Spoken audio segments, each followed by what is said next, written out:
Yung mga kamuti ko guys, oh. Ayan. Paket pa yan dito, kaya lang hindi pa masyadong makita dahil masukal nga. So yan, dito tayo muna maglilinis sa baba. Yan siya. Andoon sa baba yung aking kubo.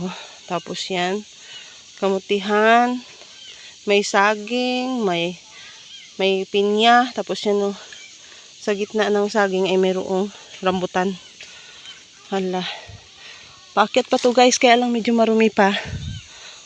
Amat-amatin muna namin tabas. Hindi namin to mabiglaan kay sobrang lapad dito guys. Sobrang lawak niyan. Kaya amat-amat lang muna ang aming paglilinis dito.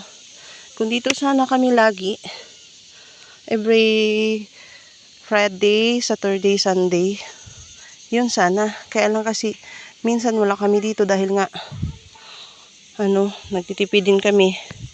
Medyo malayo tong Dumaraw papuntang Taytay. Yun lang guys. Mamaya may papakita ko, iikot tayo doon sa mga tanim namin. Ha?